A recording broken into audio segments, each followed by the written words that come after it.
Fala pessoal, tudo bem com vocês? Bora falar do Timão porque tem novo presidente. Nem tão novo assim. Osmar Stabile foi eleito pelo Conselho Deliberativo. Vou te dar detalhes. Memphis está voltando, Hugo é seleção e a semana é decisiva, tem Copa do Brasil. Chega mais, eu sou o Chico Garcia, inscreva-se no canal. Nesta segunda-feira, o Conselho Deliberativo do Corinthians elegeu o presidente que vai encerrar o mandato de Augusto Melo. E é justamente o seu vice-presidente que vai continuar no cargo. Eu estou falando de Osmar Stabile, que era o primeiro vice de Augusto Melo, mesmo não participando da gestão, mesmo virando uma oposição dentro da própria gestão, depois do afastamento e o impeachment confirmado do Augusto Melo, o Osmar Stabile, que era o presidente interino, o presidente em exercício, agora efetivamente se torna o presidente do clube, até o fim desse mandato, até o fim de 2026. E pelo regulamento, mesmo que, pelo estatuto, mesmo que o Stabile,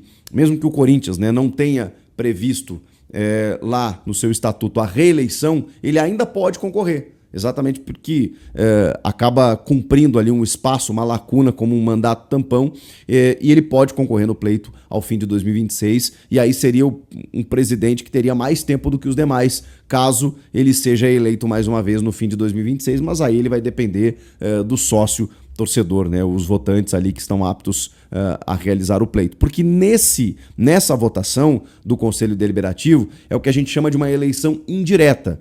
O sócio não participou. Então, o Stabile, dos 264 votantes, porque na verdade são 299, né? A gente estava dentro dessa previsão, 264 votaram. Ele recebeu 199 votos. Olha, foi uma lavada. O Roque Cittadini, que era um candidato que assustava muito o torcedor pelas suas ideias, pelas suas entrevistas, né? Ele teve 50 votos. E o André Castro, que é a novidade, a terceira via, né? O cara que tentou fugir dos dois movimentos políticos aí mais polarizados da eleição e do clube, que estava prometendo $1 bilhão, né? Um aporte financeiro, aquela coisa toda, recebeu apenas 14 votos e tivemos um voto em branco ainda. Vocês veem como a gente estava vendo ali, né, no termômetro da rede social, muitos torcedores, digamos assim, esperançosos, curiosos até, com a possível eleição do André Castro, que estava trazendo algo novo, né?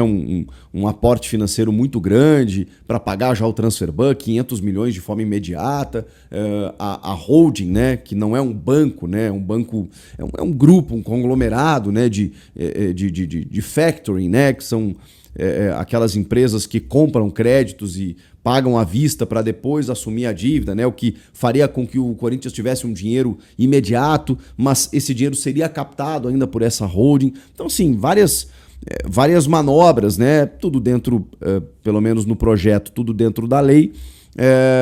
Claro, o torcedor ficou pensando, poxa, talvez isso possa salvar o meu clube. Mas politicamente o André Castro se vê não tinha tanta força assim.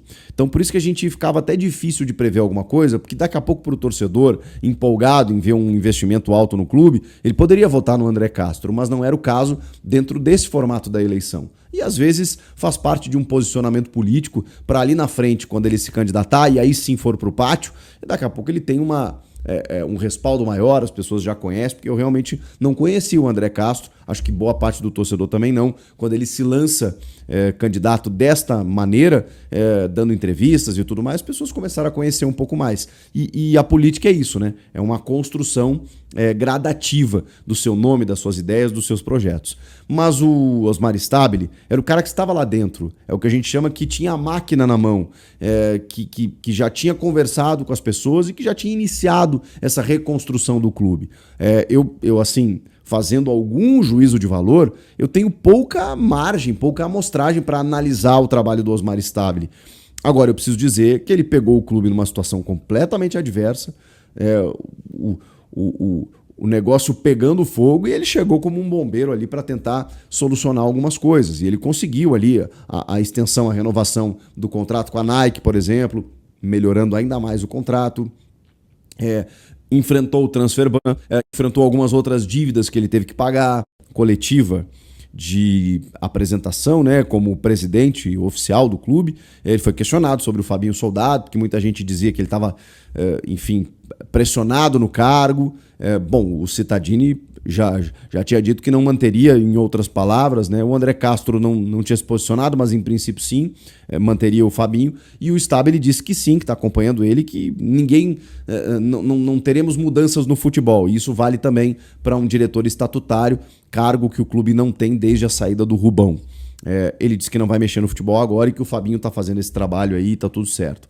Sobre o transfer ban, na negociação com o Santos Laguna, ele confirmou que o clube fez oficialmente 3 propostas, mas fez até mais, e que essa última já está na FIFA, para que a FIFA converse com o Santos Laguna, que estão irredutíveis exatamente pelo fato deles terem pedido uma negociação desde sempre e o Corinthians nunca respondia para os caras. Então eles estão aqui, ó, eles não estão mais nem aí. E agora o Corinthians está via FIFA tentando sensibilizar os caras com um valor que o Stabile diz que o Corinthians tem nesse momento, que é 70% da dívida, e que não é 33 milhões. Como se noticia, porque como tem um ágio, tem impostos, tem os juros e tudo mais, você coloca aí mais uns 8 milhões, então passa dos 40 milhões de reais só o valor do Félix Torres, fora os outros, né? Rodrigo Garro, o Maicon, o Rojas, que são dívidas que ainda não determinaram o transfer ban, mas que o Corinthians tem que estar preparado. E ele falou, cara, a gente tem 70%, a gente não tem o valor total. Se a FIFA aceitar e convencer o Santos Laguna, a gente paga. Senão, não tem o que fazer. A gente vai ter que ir atrás desse dinheiro aí, porque a gente precisa derrubar esse transfer ban. Tem uma semana aí para terminar a janela de transferências, se o Corinthians quiser contratar alguém. Falou a respeito de várias questões, da reforma do estatuto, que vai ser uma prioridade. O Tuma também falou sobre isso. Enfim. O Leonardo Pantaleão foi eleito o presidente da comissão de ética e o vice-presidente do conselho. Essa eleição também ocorreu dentro da mesma eleição ali no Parque São Jorge. Mas, enfim, voltando ao Stabile, ele se posicionou, né, politicamente, ele assumiu o clube nesses 2 meses e está participando dessa reconstrução.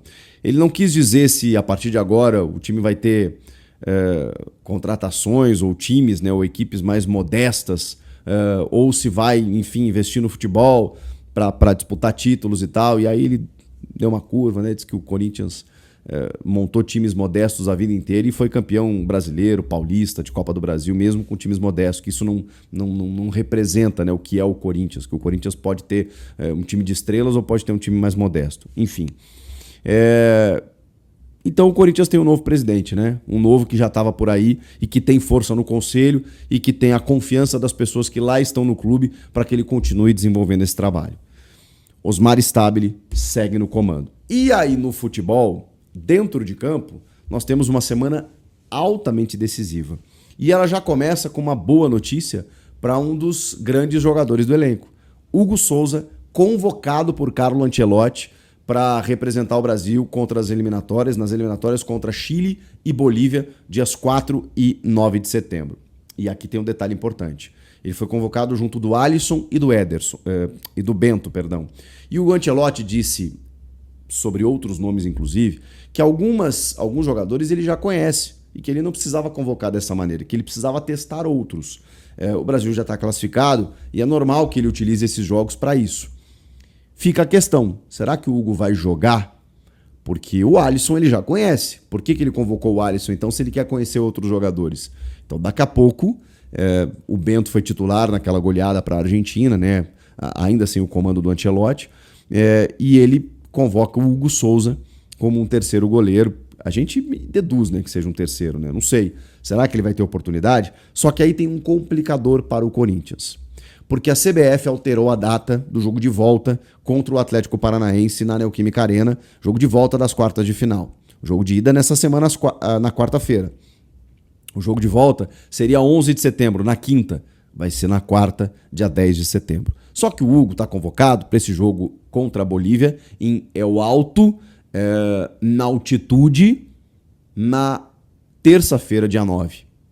Se o Hugo não jogar, facilita as coisas, mas antes ele tinha 2 dias para poder retornar dentro de uma logística interessante. Agora não, agora é no dia seguinte.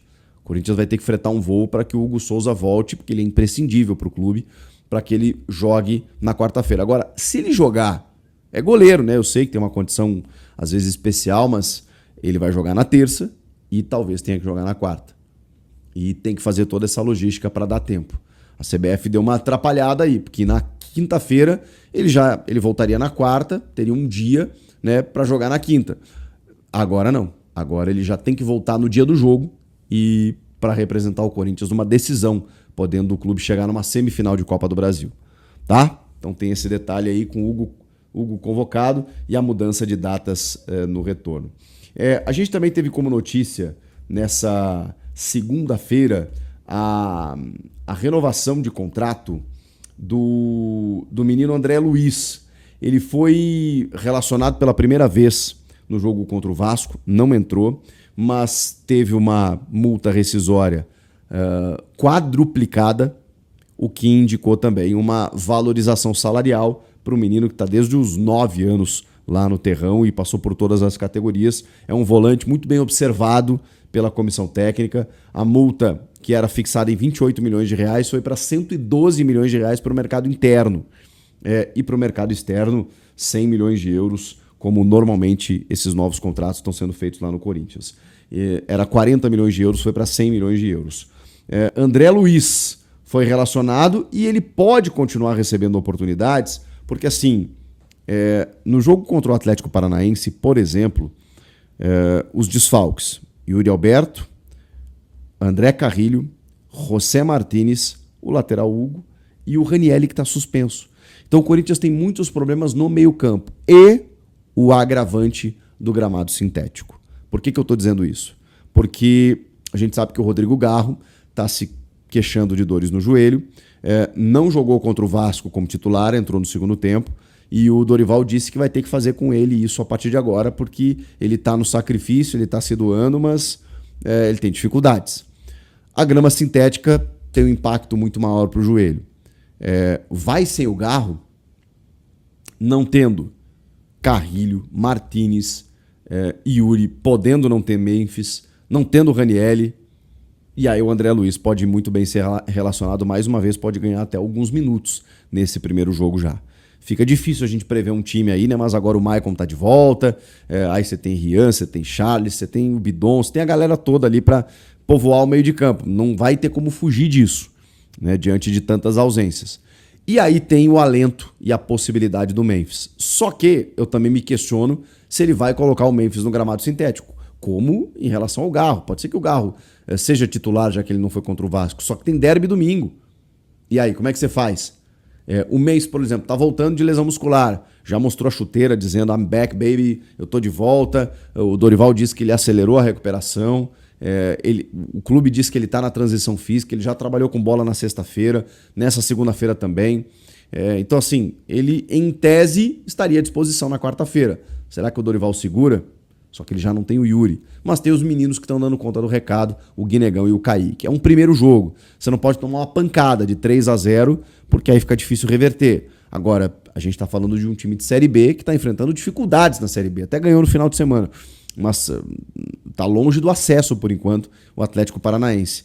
Será que dá para você preservar, jogar esse primeiro jogo do tipo assim, vamos sem Garro, vamos sem os principais, aí para ver qualquer coisa a gente decide na volta? Até porque tem derby domingo, não sei qual estratégia o Dorival vai usar, mas é fato que ele tem problemas, especialmente no meio campo. No ataque também, mas esses, pelo menos os moleques resolveram ali um pouco, mas no meio campo tá complicado também. E aí, o que vocês acham que vai acontecer já nesse primeiro jogo? E Memphis joga, não joga? E o Osmar Stabile, gostaram? Comentem aqui. Inscreva-se no canal e eu volto na próxima, sempre atualizando vocês a respeito do teu time do coração. Valeu, tchau, tchau.